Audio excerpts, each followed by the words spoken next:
6 o'clock, I'll bring the July 1st meeting of the Tuolumne County Planning Commission to order. Would you please rise and join me in the pledge? I pledge allegiance to the flag of the United States of America and to the republic for which it stands, one nation, under God, indivisible, with liberty and justice for all. Thank you.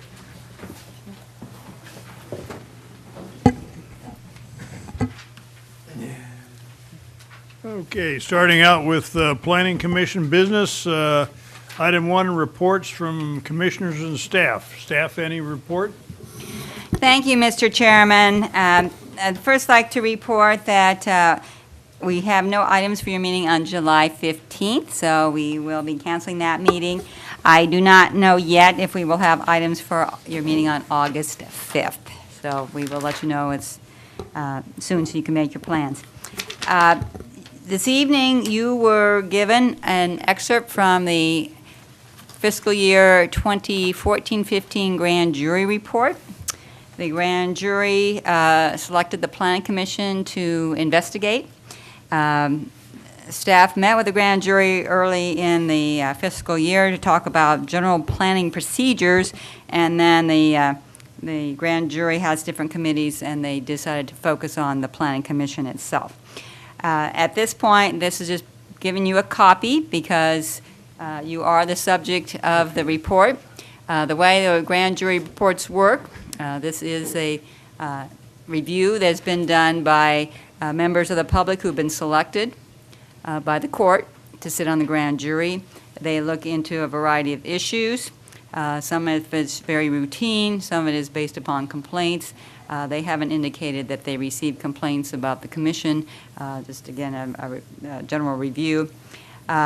We are required to respond to the comments that the grand jury provides and any recommendations that they provide.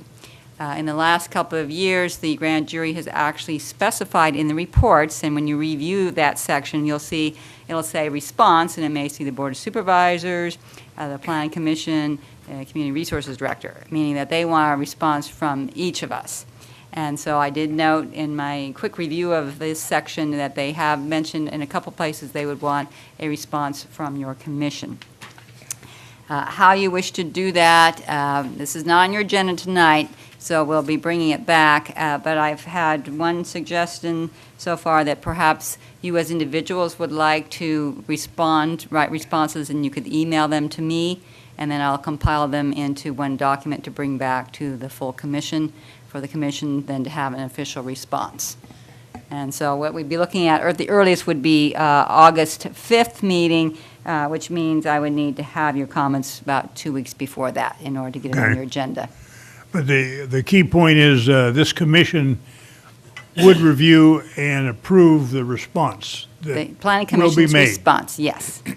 Whether you make it or the board. Whoever Well, I don't know, writes, well, the board supervisor- will have their own response. Typically, Yeah, what they okay. do is they would get our response from the Right. Planning Commission, and then they'll either just say they agree with it, or they might make a short note Okay. on it or something like that. They usually don't do a separate lengthy response, so, Okay, but your compilation of it will come to this commission yes, for review and approval or whatever. that's Okay. right. That's, Or editing. everybody understand? Yeah, well, we'll see. Okay, that's the end of staff report. Commissioners, Just a question for Yes. staff. Do you have a feeling for whether it would be ordinary for our response to be shared with the Board of Supervisors before their response? Might they be interested in what we think of it? Yes, we will, the internal procedure is once we have drafted a response, like if there's another section on the building division, staff prepares our response, and then we send it to the county administrator. Then he schedules it for the board to look at. So they actually, again, look at it and either agree or make changes, which is then becomes the board's response. Sounds good. Yeah. okay, any reports from commission members? All right, seeing none, report from the planning committee representative. At this point, unless I missed something, we have not had a meeting. No. Okay. And we will not likely have a meeting until August. August, all right. Oh, August, okay. Okay, report from the Ag Advisory Committee representative, who is, Commissioner Fulcher. okay, he's not here, so no report. Item 4, minutes of the meeting of May 6th. Any additions or corrections? If not, may I have a motion to adopt as mailed? So moved. I mean, Second? Come on, guys. I'll second. Be alert. Come on. All in favor, signify by saying aye. Aye. Opposed, abstained, so I do ordered. abstain. I wasn't present. You were there, okay. One abstention, otherwise unanimously approved. Okay, next section is public comment. Anybody is welcome to address the commission on any item that's not on the agenda. And welcome to come forward and do so now. Okay, don't see anybody. We'll close the public comment period. Okay, from now on, it's a public hearing. And we have 2 items tonight. One is entitled Green.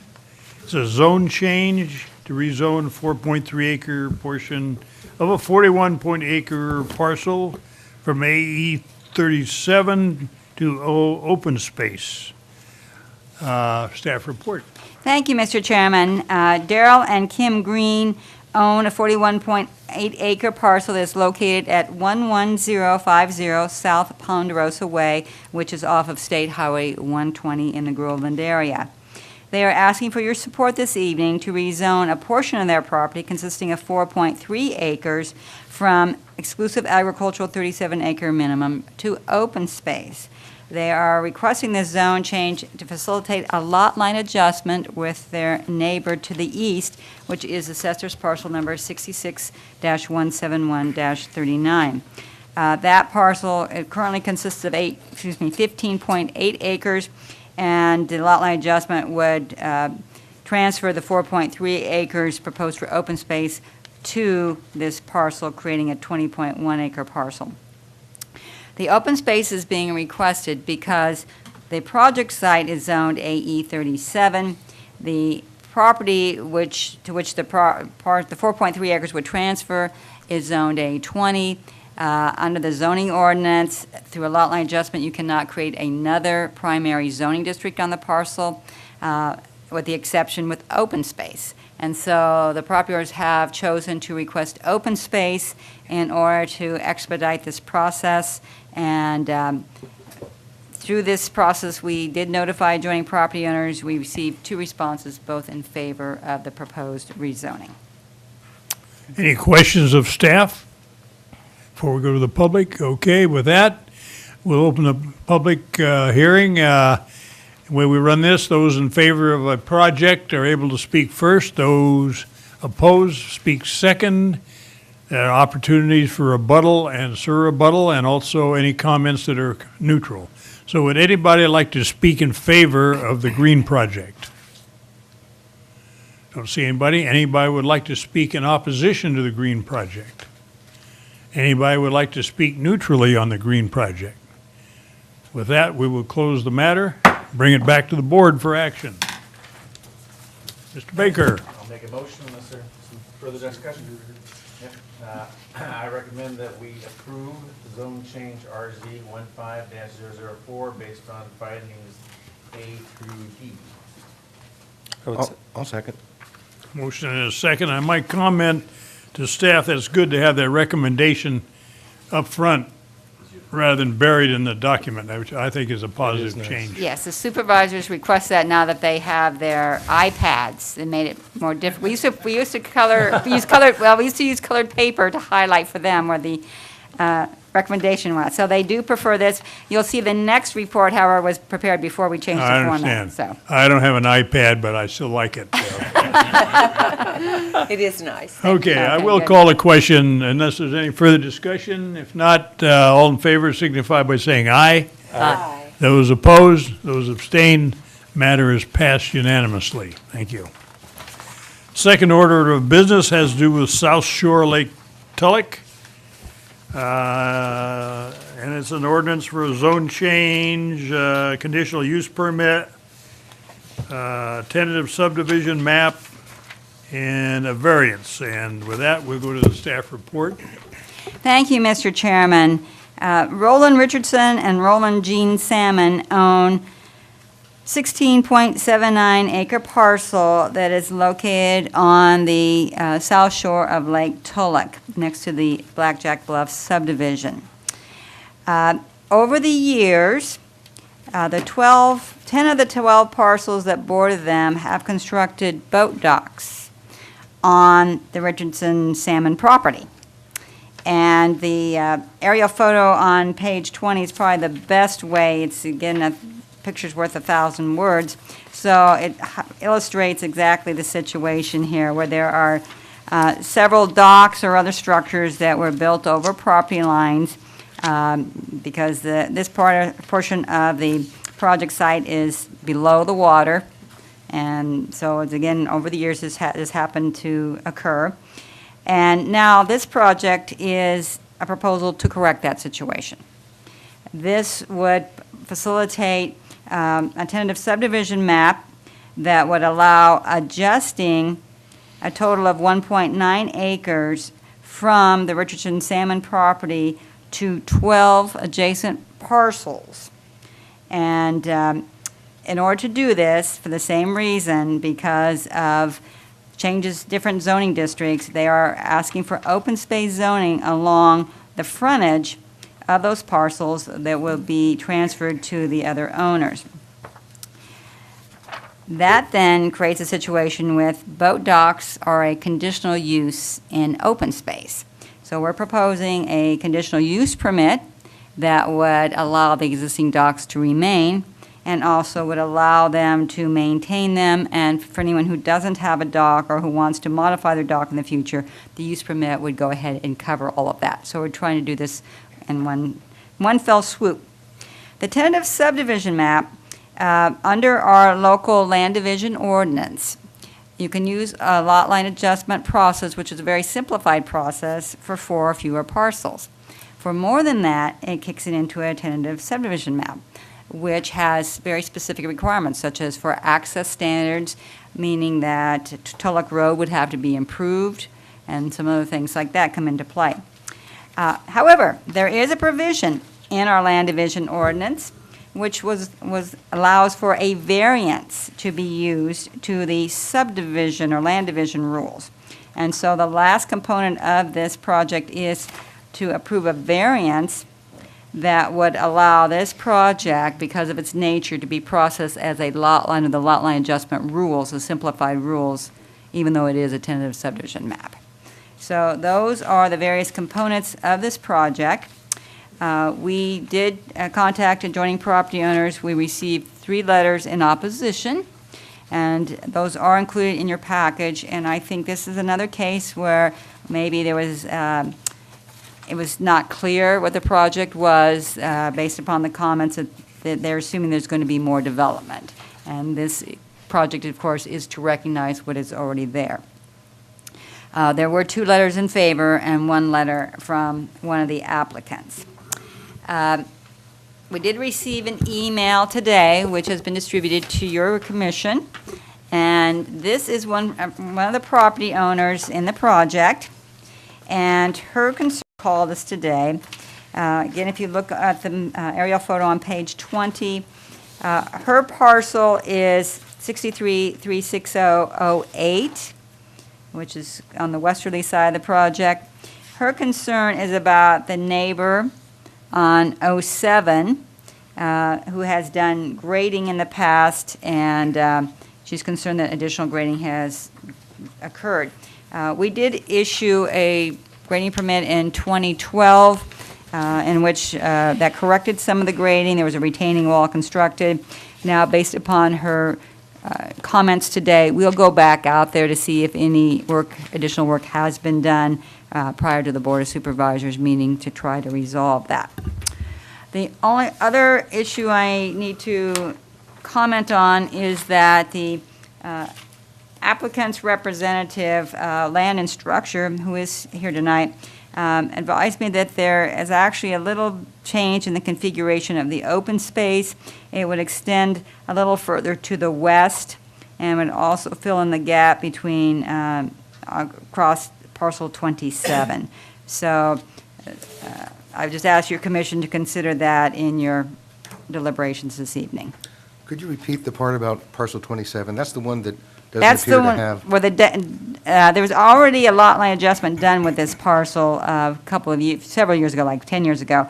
But the open space is now, is proposed to actually extend across that. It But- just didn't get included on the map. But that one appears to have its own dock outside of his property line? Yes. Is that allowed? Well, this is the situation, and the applicant can probably explain it better. Because they already did the lot line adjustment previously, it's my understanding that they did not want to go back through that process on this parcel. Is it allowed? It's there, so it can remain there. It's non-conforming. And I that's see. really between the two property owners at this point. Okay. Any questions of staff? Commissioner Rye? Yeah, Ms. Shane, am I correct in assuming that if we didn't have the limitation for lot line adjustments in the local ordinance, that state law would allow a lot line adjustment? He's shaking his head. I'm saying, Subdivision Map Act says 4 or fewer parcels as well. Okay, Yeah. it must be a change that I haven't Yeah. been in recently, okay. And the second question, if I was one of the owners that doesn't have a dock, and I want to have one now, it presumably will make that process simpler because of the Yes. variance? Yes, the use permit will allow them to, Right. yes, It's just a that simpler- covers it, yes. So they won't have to go through as much as they would have otherwise. That's right. They will not have to apply for their own use permit. Thank you. Any questions? Yeah, Commissioner Baker? It is effectively entitled? Does that mean that it's, that it is effectively entitled now for applying docks, and it's just a building permit, or what does? Yes. Okay. Because once it's zoned open space, a use permit would be required for a new dock or to change an existing dock.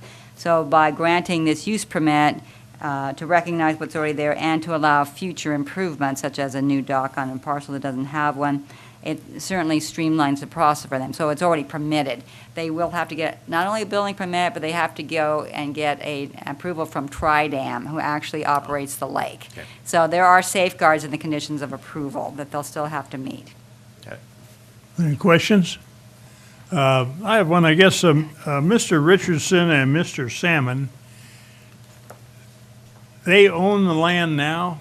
Yes, they do. I mean, how does this evolve when you have all these other owners, but there's a long strip there that these two gentlemen own? How'd that happen? Well, many of these docks were built without permits, so there was really no oversight, and some of them are older as well. I assume nobody was really aware where the property line is when it's underwater. So maybe those two own the whole They own thing at one time? all, well, I don't know about that, but certainly they own under what's proposed to be transferred to these other parcels. And again, because it's underwater, they probably just assumed that they were on their own property when they built these docks. This has been going on for many, many years to try and resolve this issue. Right. But, I'm hearing 40 Well, minutes. that's all right, you'll get your chance. So anyway, this is something that is really a civil matter between the property owners. If this happened, you'll see conditions of the use permit require everyone to come in and get building permits to legalize these docks through the building. But so many of these have been here for a long time. Okay, Commissioner Rye.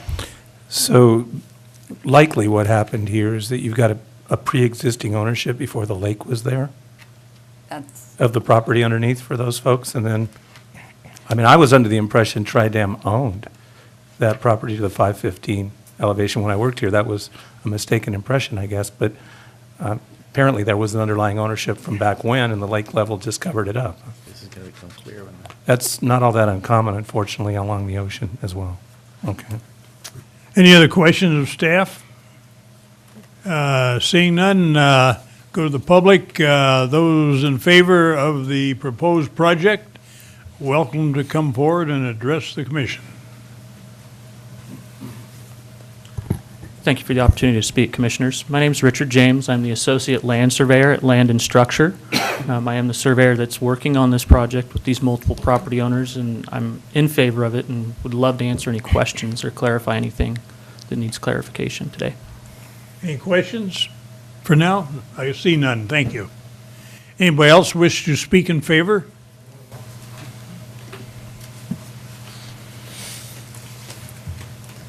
Hi, I'm Judy Shannon. We have 3 parcels, and we've been on Tulloch since the 60s, and there's a lot of lot lines.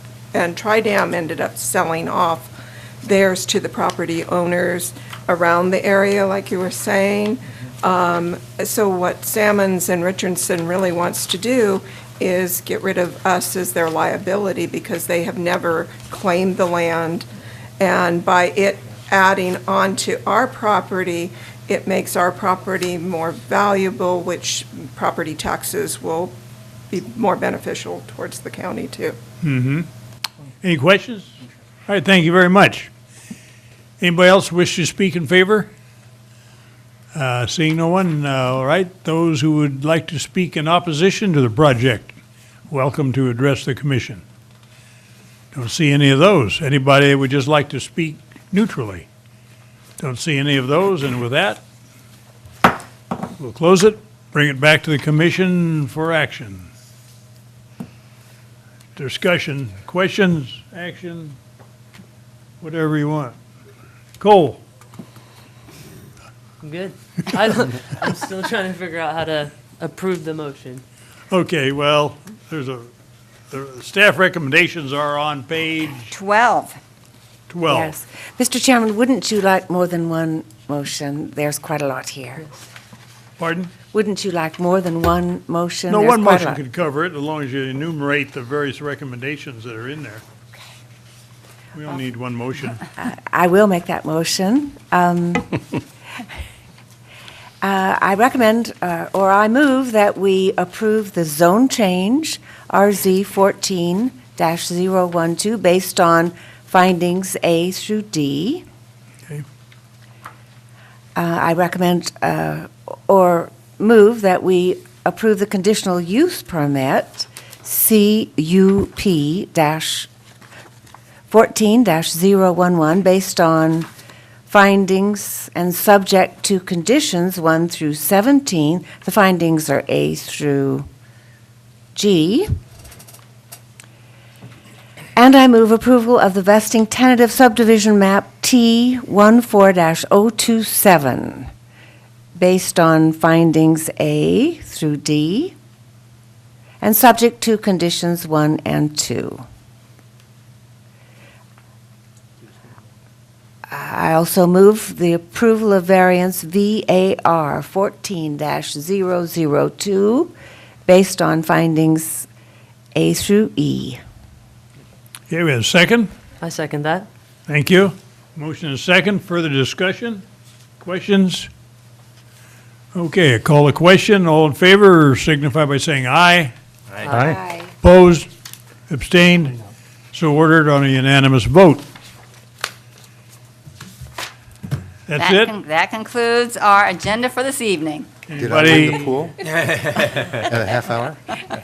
Comment for the staff, they took something that was pretty messy here, and I don't know who did it, but took this last one, something pretty messy, and made it Oh, simple for yes. people going forward. Yes. That's something we Thank should you. be striving to do the good job. Yeah. I was Thank I you. was Thank going you to say so something much. similar. This is a long time issue, and so Yes. cleaning Oh. these up. When I was here, there were a number of issues regarding that elevation, and it plays out in very strange Didn't make ways. it So the burden of it that's on great. the individual. That's good stuff. Yeah, well, that's a good piece of work. Okay. Anybody else say anything for the good of the cause? If not, with that, this meeting is closed. And thank you, public, for coming.